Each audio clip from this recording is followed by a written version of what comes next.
ना मिले सुंदर जल से लीपन कर कर वहां एक सुंदर चौक को पूर कर, आप सभी को ज्ञात होगा कि चौक पूरने में रंगोली का प्रयोग नहीं होता। आप लोगों को मालूम होगा चौक पूरने में आटा और हल्दी का प्रयोग होता है। काय का प्रयोग होता है? आटे और हल्दी का प्रयोग। आटे हल्दी का प्रयोग क्यों होता है? क्योंकि आटा समृद्धि को बढ़ाता है, लक्ष्मी वैभव को बढ़ाने वाली हल्दी होती है। इसलिए जब चौक पूरा जाता है भूमि पर तो चौक पूरते समय आटा हल्दी का प्रयोग करते हैं। थोड़ा सा चावल का दाना या गेहूं का दाना रख दिया जाता है, उसके ऊपर एक सुंदर चौकी, एक चौरंग, एक पाटा रख दिया जाता है। भगवान विष्णु बता रहे हैं किसान को धनतेरस के पूजन का वर्णन, और जो भगवान विष्णु ने बताया है वही पूजन का वर्णन आप लोग श्रवण कर रहे हैं। जो विधान भगवान विष्णु बता रहे हैं उसके हिसाब से, उसके अनुसार आप लक्ष्मी का पूजन, धनतेरस का पूजन करें। चौकी लगाएं, चौरंग लगाएं, पाटा लगाएं, उस पाटे पर एक सुंदर लाल वस्त्र धारण करा दें, लाल वस्त्र बिछा दें। एक थाली लें, उस थाली पर कंकु से, रौली से, कुंकू से गिला कर स्वस्तिक का निर्माण कर दें। स्वस्तिक का निर्माण कर घर में अगर चांदी का सिक्का हो, अगर चांदी का सिक्का नहीं हो, चांदी का कॉइन नहीं हो, तो अपने घर वो कॉइन ले लो महाराज, उसको थाली के अंदर रख दें स्वस्तिक के ऊपर। फिर उसका स्मरण करें, आटे के 7 दिए बनाएं, एक थाली में, एक प्लेट में रख लें, घी के दिए बनाएं और उसमें सुंदर बाती को लगा दें। ध्यान दीजिएगा, इसमें जो बाती लगेगी वो लंबी बाती लगेगी। लक्ष्मी जी की पूजन में जितनी भी बाती लगे वो लंबी लगे। महाराज घी के दिए लगा दें 7, सातों दियों को प्रज्वलित कर लें, प्रकट कर लें। एक दिया तेल का लगा दें।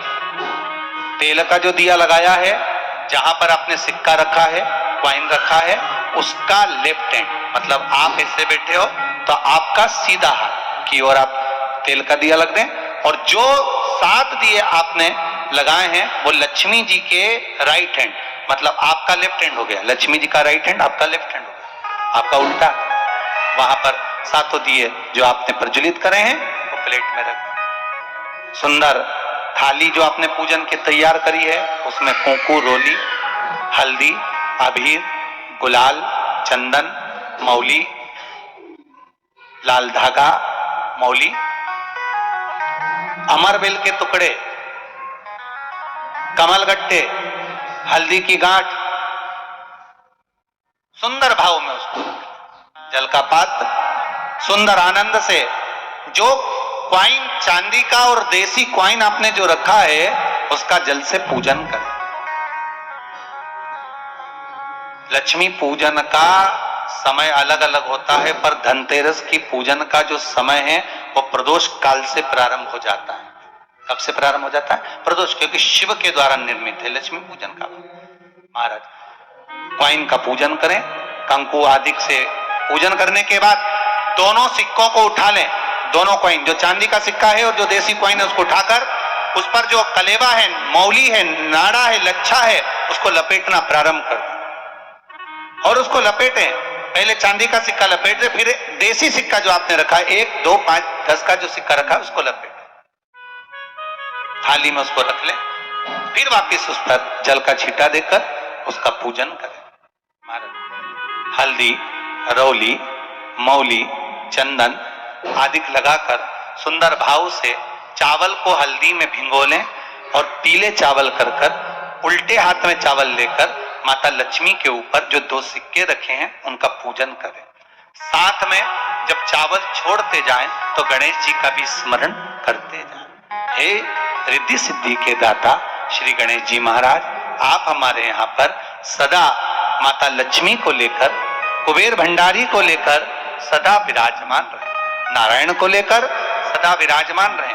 चावल छोड़ते जाएं और बाबा से विनती करते जाएं, माता लक्ष्मी से निवेदन करते जाएं, भगवान शिव का स्मरण करें, भगवान नारायण का स्मरण करें, माता लक्ष्मी का स्मरण करें, रिद्धि सिद्धि के दाता भगवान श्री गणेश जी महाराज का स्मरण करें। छोड़ते जाए। जब चावल पूर्ण छोड़ दे में पूजन पूरी तरह से हो जाए, तब महाराज 7 सुंदर आनंद से अमरबेल के टुकड़े, अमरबेल वृक्ष पर एक पीले कलर की बेल चलती है, पीली, उसमें पत्ते नहीं होते, वो किसी भी वृक्ष पर डली रहती, वो अमरबेल कहलाती। ये अमरबेल लक्ष्मी पूजन में, समृद्धि के लिए, मकान के मुहूर्त के समय पर, गृह प्रवेश के समय पर बहुत कार्य आती है। जाए वो अपने आप फलती चली जाती है। उसी तरह हमारे यहां भी हम भगवान से यही प्रार्थना करते, जैसे अमरबेल बिना पानी पड़े भी किसी भी वृक्ष पर डाल दी जाए, पनपती जाती है, बढ़ती चली जाती है। ऐसे हमारे घर में बेबहू लक्ष्मी बढ़ती जाए। अमरबेल के 7 टुकड़े, कमलगट्टे 7, हल्दी की गठान 7, माता लक्ष्मी को समर्पित कर दें। दोनों हाथों में हल्दी पिसी हुई लीजिए और माता लक्ष्मी के ऊपर उसे चढ़ाना प्रारंभ कर दीजिए। 7 बार पिसी हुई हल्दी वो सिक्कों पर चढ़ा दें, अपनी मनोकामना कर कर अपने घर में माता लक्ष्मी को विराजमान करने के। जब हल्दी पूर्ण चढ़ जाए, हाथ में कुंकू ले लीजिए, रोली ले लीजिए, उस रोली कुंकू को भी माता लक्ष्मी को समर्पित करिए।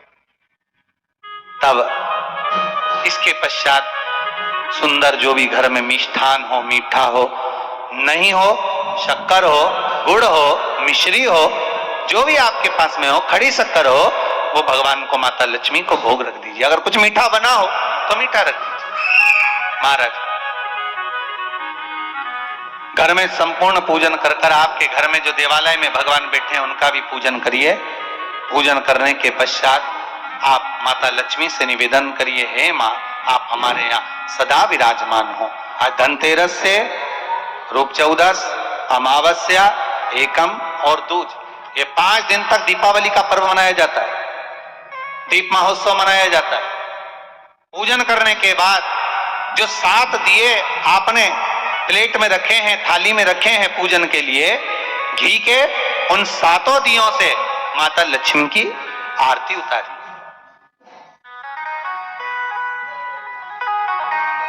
उन 7 दियों से माता लक्ष्मी का पूजन करिए। माता लक्ष्मी से विनती करिए, मां, हम आपके पुत्र हैं। मां, आप हमारे घर का रास्ता भूल गई हो मां। हे बेबहू लक्ष्मी, हे धन लक्ष्मी, हे संतान लक्ष्मी, हे मां लक्ष्मी, हे धान्य लक्ष्मी, आप हमारे घर में विराजमान। 7 दीप जो प्रज्वलित करे हैं उससे माता की आरती उतारिए। फिर माता को झोली पसार कर प्रणाम कर कर भूमि पर नमन करो। जब झोली पसार कर प्रणाम करें, झोली को अपनी ओर गिरा लें और माता को नमन कर कर जो 7 दिए आपने लगाए हैं, उन 7 दिए को अलग अलग स्थान पर ले जाकर, जैसे घर के हॉल में, एक रसोई घर में, एक जहां पर आप लक्ष्मी रखते हो उस स्थान पर, एक घर के द्वार के पास में, एक लोग